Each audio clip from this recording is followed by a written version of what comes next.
नमस्कार दोस्तों, हमारी YouTube चैनल पूजा पाठ कथा कहानी में आपका स्वागत है। कलयुग के समय में इंसान को अपनी ही संतान से दुख मिलता है और उस दुख को भोग कर माता पिता बहुत दुखी हो जाते हैं और उनके दुखी होने से भगवान नाराज हो जाते हैं। तो संतान अगर अपने माता पिता को दुख देता है तो इसके लिए गरुड़ पुराण में कौन सा दंड निर्धारित किया गया है, यह हम इस कथा में सुनेंगे। तो आप हमारी इस कथा को पूरी जरूर सुनिएगा। एक बार की बात है, नारद मुनि धरती लोक पर विचरण कर रहे थे तो उन्होंने देखा कि धरती लोक पर मनुष्य अपनी ही संतान से बहुत दुखी हैं। संतान अपने माता पिता की कदर नहीं करती है, ना ही उनका आदर सत्कार करती है, ना ही बुढ़ापे में उनका ठीक से देखभाल करती है।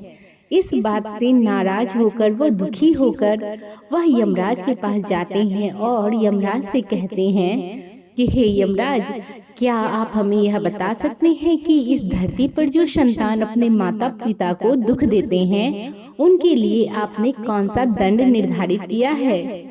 क्योंकि मैं आज बहुत दुखी हो गया हूँ। धरती पर मनुष्य को अपनी ही संतान से दुख पाते हुए देखकर मैं बहुत दुखी हूँ, क्योंकि मनुष्य जब अपने संतान को जन्म देता है तो वह माता पिता के लिए उसकी संतान ही सारी दुनिया होती है और उसकी खुशी के लिए वह अपना तन मन सब कुछ निछावर कर देते हैं। फिर भी उन्हें समय पे संतान से दुख ही मिलता है, सुख की प्राप्ति नहीं होती है। तो ऐसे संतान के लिए कौन सा दंड आपने निर्धारित किया है? क्या आप वो हमें समझा सकते हैं, बता सकते हैं? जब नारद जी ने यमराज जी से यह पूछा तो यमराज जी ने कहा कि हे नारद मुनि, आपको मैं एक कथा के माध्यम से ये बताना चाहता हूँ कि माता पिता को जो संतान दुख देते हैं उनके लिए हमने कौन सा दंड निर्धारित किया है। तो आप उस कथा को पूरी जरूर सुनिए और उसका प्रचार भी करिएगा। तो चलिए शुरू करते हैं। आदित्यपुर नाम के गांव में एक दंपति रहता था। शादी के 25 वर्ष बीत जाने के बाद भी उनके घर में किसी संतान ने जन्म नहीं लिया था। वे दोनों बहुत दुखी होकर रात दिन आंसू बहा बहा कर चिंतित रहते थे। तभी उन दोनों को सुझाव आया कि एक बार भगवान के दरबार पर जाकर मन्नत मांगकर देखते हैं। यदि भगवान हमारी बात सुन ले तो हमारा सारा दुख दर्द खत्म हो जाएगा। फिर एक दिन वह पति पत्नी भगवान के मंदिर में जाते हैं और भगवान के आगे हाथ जोड़कर जब बैठते हैं तो वह पत्नी कहती है, हे प्रभु, बस मेरी गोद एक बार भर दीजिए, मैं आपको प्रसाद चढ़ाऊंगी, आपका भजन कीर्तन करवाऊंगी। काफी इलाज और पूजा पाठ करवाने के बाद आखिर एक दिन वह शुभ घड़ी आ गई जिस दिन उनके घर में बेटे ने जन्म लिया। उस समय उन दोनों पति पत्नी की खुशी का ठिकाना नहीं था। वह दोनों बहुत प्रसन्न थे क्योंकि इतना इंतजार करने के बाद उनके घर में पुत्र का जन्म हुआ था। बेटे के जन्म लेने के तुरंत बाद डॉक्टर ने माँ से कहा कि माँ जी, आपका बेटा पूरी तरह से स्वस्थ है और सुरक्षित है, लेकिन थोड़ी सी कमी है। इतना सुनते वह अभिचंब हो गए। फिर माँ ने कहा कि कहो डॉक्टर, क्या कमी है हमारे बेटे में? डॉक्टर ने उससे कहा, वैसे तो बेटा पूरी तरह से सुरक्षित है, लेकिन बेटे की एक आंख नहीं है। आपका यह जो बेटा है वह एक आंख से अंधा है। माँ ने बेटे को अपने सीने से लगा लिया और कहने लगी कि कुछ भी हो कैसा भी हो, यह मेरा ही बेटा है। मेरा बेटा एक आंख से अंधा है तो क्या हुआ, मेरे लिए तो यह किसी कीमती रत्न से भी बढ़कर है। फिर भगवान यमराज कहते हैं, हे नारद मुनि, एक माँ के लिए उसका बेटा कितना कीमती होता है यह एक माँ ही बता सकती है। वह चाहे जैसा भी हो, चाहे वह काला हो, कुरूप हो, अंधा हो, विकलांग हो, कैसा भी हो, लेकिन एक माँ के लिए तो उसका बेटा उसके जिगर का टुकड़ा होता है। फिर माँ ने अपने बेटे को उठाकर अपने सीने से लगाया और उसके दोनों आंखों से आंसू की धारा बहने लगी। माँ ने कहा, भगवान, आपने यह क्या कर दिया? इतने दिनों के बाद आपने मेरी सूनी गोद को तो भरा, लेकिन बेटे की एक आंख छीन ली। उस दुखी माँ को रोता हुआ हुए सब काफी समय बीत गया तो वहाँ पर एक डॉक्टर खड़ी थी। डॉक्टर ने कहा, माँ जी आप रोइए मत, आपका यह बेटा देख सकता है, लेकिन इसके लिए आपको कुछ सालों का इंतजार करना होगा। इसके बाद यदि आप कोई अपनी आँख इसको दे दे तो यह दोनों आँखों से देख सकेगा। उस महिला डॉक्टर की बात को सुन करके माँ को कुछ धैर्य बंधा। फिर जब धीरे धीरे समय बीतता गया, बेटा जब कुछ बड़ा हुआ तो माँ को चिंता सताने लगी। फिर तभी माँ ने अपनी आँख देकर उसे अपने बेटे के अंधेपन से उसको छुटकारा दिलाया और खुद अंधी बन गई। एक माँ अपनी सुंदरता को नष्ट करके अपने बेटे को सुंदर बना दिया। कुछ दिनों के बाद उसके पति जब बीमार हो गए और पति की बीमारी में घर का सारा धन खर्च हो गया, जो भी जमा पूंजी थी उनके पास वह सब धीरे धीरे समाप्त होने लगी। इसके बाद उन पर जैसे ही दुखों का पहाड़ टूट पड़ा, पति की मृत्यु हो गई। पति के अंतिम संस्कार में जो भी बचा कुचा धन था वह सारा भी खत्म हो गया। अब वह अंधी माँ दूसरों के घरों में काम करके मिलने वाले धन से अपने और अपने बेटे का खर्च चलाने लगी। बेटा जब थोड़ा सा और बड़ा हुआ तो उसको अच्छे से स्कूल में पढ़ाने के लिए उसकी माँ ने दिन रात एक कर दिया। जहाँ पहले वह 2-4 घंटे काम करके अपने घर का खर्च चला लिया करती थी, वहीं अब वह उस बेटे की फीस और कॉपी किताबों का खर्च निकालने के लिए उसे 10 से 12 घंटों तक काम करना पड़ता था। तब जाकर के बेटे की फीस और कॉपी किताबों का खर्चा उठा पाती। माँ के मन में बस यही तमन्ना थी कि उसका बेटा अच्छी तरह से पढ़ जाए और किसी अच्छे सरकारी पद पर पहुँच जाए और अपने जीवन को सुंदर बना ले। माँ सोचती थी कि मेरा बेटा जब पढ़ लिख करके योग्य हो जाएगा, किसी अच्छे पद पर पहुंच जाएगा तो मेरे बुढ़ापे का सहारा बनेगा, मेरे पहले के सारे दुख दूर हो जाएंगे। इसी तरीके से विचार करते हुए उस माँ को ना तो धूप लगती, ना छाँव, ना ठंडी, ना गर्मी, ना बरसात, बस उसके मन में एक ही धुन सवार होती कि किसी तरह से अपने बेटे के लिए वह महीने भर का खर्चा निकाल ले। उसके लिए उसे चाहे कितनी भी मेहनत करनी पड़े। फिर भी वह उसकी स्कूल कॉलेज की पढ़ाई खत्म हो गई और पढ़ाती रही और वह प्रतियोगिता परीक्षा की तैयारी करने लगा और पुलिस अधिकारी का फॉर्म भरा। फिर परीक्षा देने के बाद रिजल्ट में उसका नाम आया, जिससे कि वह लड़का पुलिस का बड़ा अधिकारी बन गया। उस समय उसकी माँ की खुशी का कोई ठिकाना नहीं रहा। सारे गांव में दौड़ दौड़ करके उसने मिठाइयाँ बांटी, सबसे कहने लगी कि मेरा बेटा अधिकारी बन गया है, मेरे दुख के दिन दूर हो गए। बेटा जब गांव आया और माँ से मिला तो माँ की खुशी का ठिकाना नहीं था। कुछ दिनों के बाद बेटा घर से शहर ट्रेनिंग के लिए चला जाता है। अब वह बूढ़ी माँ अभी भी दूसरों के घरे में काम करके अपने बेटे के लिए हर महीने पैसे भेजती रही।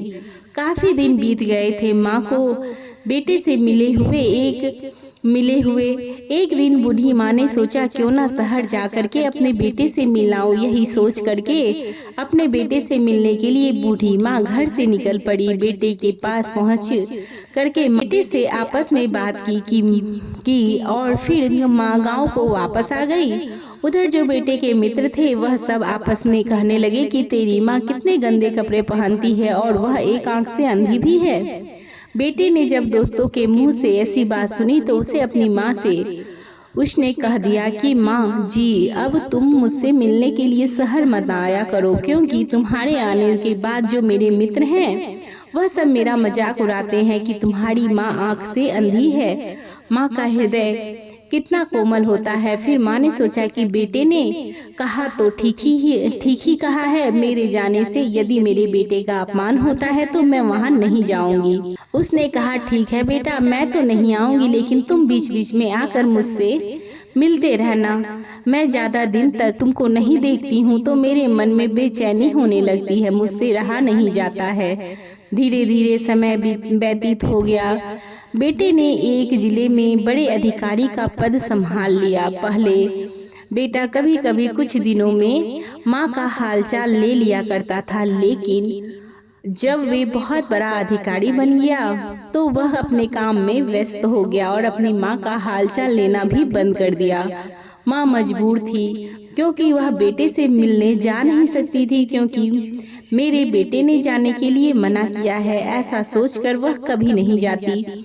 फिर बहुत दिनों के बाद एक चिट्ठी आई। उस चिट्ठी में लिखा था, जिसमें लिखा था कि माँ जी, मैं बिल्कुल कुशल से हूँ, ठीक ठाक हूँ। मैंने यहाँ पर एक अच्छी सी लड़की देखकर शादी कर ली है। मेरी जो पत्नी है वह बहुत बड़े घर की बेटी है। माँ ने जब बेटे के पत्र में पढ़ा तो उसकी आंखों से आंसू की धारा बहने लगी। वह सोचने लगी कि मैं तो इसी दिन का इंतजार कर रही थी कि मैं अपने बेटे की शादी बड़ी धूमधाम से करूंगी, पूरे गांव में मिठाइयाँ बांटूंगी, लेकिन मेरे बेटे ने मुझे ही शादी में नहीं बुलाया तक नहीं। उसके सारे अरमान धरे के धरे रह गए। वह रात में जब लेटी तो पूरी रात रोती ही रही। उसकी आंखों से आंसू की धारा बहती रही। वह माँ सोचती रही कि मैंने कौन सा पाप किया था जो इतनी मेहनत करने के बाद, दूसरे के घरों में चौका बर्तन करने के बाद मैंने अपने बेटे को पढ़ाया लिखाया, इस योग्य बनाया, और आज उसी बेटे ने मुझको भुला दिया है। पत्र के अंत में लिखा था, मैं बहुत जल्द ही तुमसे मिलने के लिए गांव आऊंगा। चिट्ठी को पढ़ करके माँ का कलेजा ठंडा हो गया। बूढ़ी माँ फिर सोचने लगी, खैर शादी में मुझे नहीं बुलाया तो क्या हुआ, मुझसे मिलने के लिए वह बहू को साथ लेकर के घर तो आएगा ही। यही सोचकर के बहू और बेटे की कुशलता की कामना भगवान से करते हुए वह बूढ़ी माँ अपने दिन को गुजारने लगी। फिर कुछ दिनों के बाद जब दूसरी चिट्ठी आई तो उस चिट्ठी में लिखा हुआ था, माँ जी, मेरे घर में पुत्र का जन्म हुआ है, आपको पोता हुआ है। पोते की बात सुनते ही बुढ़िया की खुशी का ठिकाना नहीं रहा। अब की बार वह पोते को देखने के लिए धीरज नहीं धर सकी। उसके मन में प्रबल जिज्ञासा उत्पन्न हो गई। आखिर एक दिन वह बूढ़ी माँ अपने बहू, बेटे और पोते से मिलने के लिए अपने घर से चल पड़ी। फिर वह शहर पहुंची और जहां बेटे का आवास था, जो सरकारी आवास था, बेटे को रहने के लिए मिला हुआ था, बूढ़ी माँ पता लगाते लगाते उसी आवास पर पहुंच गई। आवास के बाहर जो तैनात सुरक्षाकर्मी थे, उन्होंने उस बूढ़ी माँ को आवास के अंदर आने नहीं दिया, रोक दिया। फिर वह बूढ़ी माँ कहने लगी कि यहाँ जो तुम्हारा अधिकारी है वह हमारा बेटा है। लेकिन उस बूढ़ी माँ की हालत को देखकर के कोई भी विश्वास नहीं कर पा रहा था कि यह वास्तव में जो उसके साहब हैं उनकी माँ है। वह काली कलुठी, एक आंख से अंधी औरत उनके साहब की माँ कैसे हो सकती है, कोई विश्वास ही नहीं कर रहा था। फिर अंत में हार करके उस माँ ने कहा कि यह जो तुम्हारे साहब हैं यही मेरे बेटे हैं। तुम लोगों को यदि विश्वास नहीं हो रहा हो तो देखो, उन्हीं के हाथ से लिखा हुआ यह पत्र है जो उन्होंने हमको भेजा था। फिर जब सुरक्षा कर्मी ने उस पत्र को पढ़ा तो उनको विश्वास हो गया कि हाँ, यह तो सही कह रही है। इस तरह से उन्होंने उस माँ को अंदर भेज दिया। बहू और बेटे से मिलने के लिए माँ जैसे ही आंगन में पहुंची तो झूले में एक बेटे झूल रहा था। उसको देख करके उसका हृदय करुणा से भर गया। माँ सोचने लगी कि मेरे बेटे और बहू से तो मैं बाद में मिल लूंगी, पहले अपने पोते से जी भर के दुलार कर लूं। यही सोच करके उस माँ ने पालने में लेटे हुए बेटे को गोद में उठा लिया। जैसे ही अपनी गोद में उठाया, एक अपरिचित हाथों के लगते ही उसकी यह बच्चा जोर जोर से चिल्लाने लगा। आवाज को सुनते ही बहू और बेटे दोनों बाहर आ गए और बहू ने आते ही कहा, बुढ़िया तू कौन है और यहाँ कैसे चली आई है? यह तेरी हिम्मत कैसे हुई मेरे बेटे को उठाने की? मित्रों, फिर माँ ने कहा, मैं कोई गैर नहीं, मैं तो तेरी सास हूँ और यह जो तुम्हारे बगल में तुम्हारा पति है, मैं इसकी माँ हूँ। फिर बहू ने कहा कि जा बड़ी आई सास बनने, अपनी शकल आईने में देखा है, तू काली कल्लुठी, एक आंख से अंधी भिखारी है और तू कहती है कि तू मेरी सास है। बहू अपने पति की तरफ मुंह करके कहती है, क्यों जी, यह औरत क्या कह रही है? यह आपकी माँ है? तभी बेटा कहता है कि नहीं, यह झूठ बोल रही है, यह मेरी माँ नहीं है। माँ ने जब बेटे की बात सुनी तो कहने लगी कि बेटा, तुम कैसे बहकी बहकी बातें कर रहे हो। बेटा अपनी पत्नी से कहने लगा, देखो यह बुढ़िया कितना झूठ बोल रही है, मैं इसको जानता तक नहीं, मैं कितनी बार कहूँ कि यह मेरी माँ नहीं है। बेटे के मुख से ऐसी बातें सुनकर के माँ के पैरों से जमीन सरक गई। वह बहुत दुखी हुई और अंतरात्मा उसका दुखी हो गया। फिर माँ ने कहा कि बेटा, तू ठीक कहता है, शायद मुझसे ही गलती हो गई है, तेरे जैसा ही मेरा बेटा था, इसीलिए मैं यहाँ चली आई। खैर कोई बात नहीं, मुझे माफ कर देना। इतना कह करके माँ घर से बाहर निकल कर के आती है। मन में हजारों तरह के विचार चल रहे थे। जिस बेटे का आज करने को मैंने बुढ़ापे का सहारा समझा, वही बेटा बड़े घर की बेटी से विवाह करके मुझे पत्नी के सामने पहचानने से इनकार कर रहा है। अब मैं क्या करूं? वह बूढ़ी औरत बहुत ज्यादा दुखी हो जाती है। जिसे मैंने सुख का साधन समझा था, बुढ़ापे की लाठी समझा था, आज वह लाठी टूट गई। आज तक जिसके सहारे जीते चली आ रही थी, आज वही सहारा छूट गया। फिर आंखों से आंसू की धारा बहने लगी और कहने लगी, वाह भगवान, यह तेरा कैसा न्याय है। जिस बेटे को पालने के लिए सर्दी गर्मी बरसात में काम करते करते मैं ऐसी हो गई, और जिस बेटे को सुंदर बनाने के लिए मैंने अपनी आंखें तक दे दी, जिस बेटे को लायक बनाने के लिए मैंने दूसरों के घरों में चूल्हा चौका किया, आज धन और पद के नशे में वही बेटा मुझे पहचानने से इनकार कर रहा है। जिसे मैंने सुख का साधन समझा, वही मेरे दुखों का कारण बन गया। जिसे मैंने सुख का साधन समझा, आज वही मुझे दुख की गठरी समझ रहा है। इस तरह से विचार करते हुए वह बाहर आती है और बाहर तैनात एक सुरक्षा कर्मी को बुला करके कहती है कि भैया, मुझे एक चिट्ठी लिख देना, कृपया करके मुझे पत्र लिख कर दे दीजिए। माँ की बात को सुनकर के वह सुरक्षा कर्मी पेन और कॉपी ले करके बैठ जाता है और फिर माँ बोलती जाती है और वह पत्र लिखता जाता है। माँ जी उस पत्र को अपने हाथ में ले लेती है, फिर कहती है कि बेटा, एक गिलास पानी ला करके मुझे पिला दीजिए। वह पानी लेने के लिए जैसे ही बैठक से बाहर जाता है, माँ जी हाथ में पत्र लिए हुए अपनी साड़ी का आंचल बनाकर वहीं ऊपर छत में लगे हुए पंखे से लटक जाती है। सुरक्षा कर्मी जब पानी लेकर के अंदर से आता है तो वहाँ का दृश्य देख करके वह हैरान हो जाता है और दौड़ा दौड़ा साहब के पास जाता है। बेटा और बहू दोनों बाहर आते हैं तो देखते हैं यह तो वही औरत है जो अभी कुछ देर पहले उनसे मिलने के लिए आई थी। बेटा सर पकड़ करके बैठ जाता है, मन में सोचने लगता है कि माँ से मैंने इतना बड़ा क्या अपराध कर दिया जो तुमने अपने जीवन को ही समाप्त कर दिया। फिर बहू आती है, माँ जी के हाथ में जो पत्र था उसे निकाल करके पढ़ती है। पत्र में लिखा था कि बेटा, मैं देखने में अच्छी नहीं लगती थी, एक आंख से अंधी थी, उसका कारण भी तुम ही था।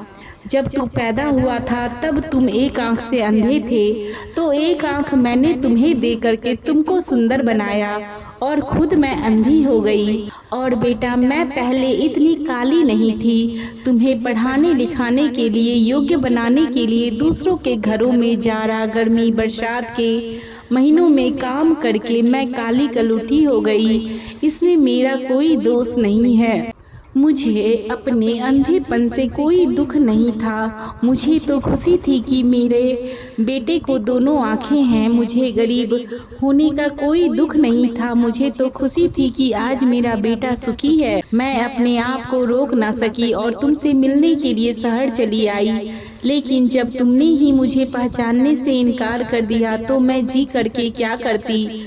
जो मेरे बुढ़ापे का सहारा था, जो जीवन का आधार था, जब वही नहीं रहा फिर इस जीवन का क्या मतलब। माँ बाप के बुढ़ापे का सहारा एक बेटा ही होता है, और जब बेटा ही पहचानने से इनकार कर दे तो उस माँ बाप पर दुखों का पहाड़ टूट पड़ता है। एक माँ अपने बेटे को जन्म देने के लिए अपनी सारी सुंदरता को नष्ट कर देती है। 9 महीने अपनी कोख में रख करके कितने दर्द और दुखों का सामना करती है। जिंदगी और मौत से लड़ करके अपने बेटे या बेटी को जन्म देती है और उसके बाद इस दुनिया में लाती है बेटा या बेटी। जब बिस्तर को गीला कर देता है तो वह खुद गीले बिस्तर में सोती है। माँ बाप इस धरती के भगवान हैं। उनकी जितनी भी पूजा की जाए, जितनी भी सेवा की जाए, सब कम है। एक माँ के लिए उसकी संतान कितना मायने रखती है यह बताने की जरूरत नहीं है। एक औरत को चाहे जितना सुख हो, ऐसो आराम की सारी चीजें मौजूद हो, लेकिन यदि उसकी गोद सुनी है तो उसके लिए सब कुछ व्यर्थ है। दुनिया का सारा सुख व्यर्थ है। इस संसार में केवल माता पिता ही ऐसे हैं जो आपके सच्चे हितैषी हैं।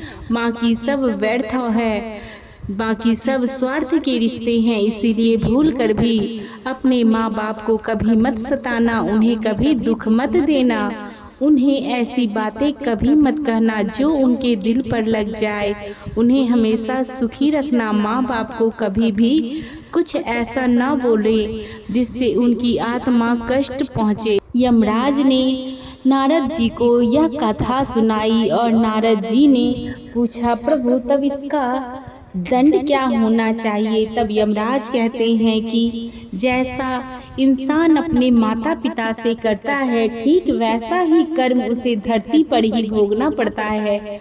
उसे मरने के बाद नरक में ना सही, उनको धरती पर ही उनकी ही संतान से उसी प्रकार का व्यवहार मिलता है जिस प्रकार का व्यवहार वो अपने माता पिता से करते हैं। तो यह जो भी दंड है उन्हें धरती पर ही भोग कर जाना पड़ता है। जो माता पिता को दुखी करते हैं उन्हें उनके बच्चे ही उनको वो दंड दे देते हैं जो दंड उन्हें मिलना चाहिए। उसके लिए मरने के बाद हमारी आवश्यकता नहीं, उन्हें तो धरती पर ही उस कष्ट को भोगना पड़ता है जो कष्ट वो अपने माता पिता को देते हैं। क्योंकि माता पिता से बढ़कर इस दुनिया में और कुछ भी नहीं होता। संतान के लिए उसके माता पिता ही भगवान होते हैं और जो भगवान को दुखी करता है उसे खुद भी दुखी होना पड़ता है और उसे उस कर्म का फल धरती पर ही भोगना पड़ता है। इसी के साथ यह वीडियो यहीं पर समाप्त होती है। आपको यह वीडियो कैसी लगी कमेंट बॉक्स में जरूर बताइएगा। कमेंट बॉक्स में राधे राधे लिखना बिल्कुल भी नहीं भूलिएगा। हमारे साथ वीडियो में अभी तक बने रहने के लिए आपका धन्यवाद।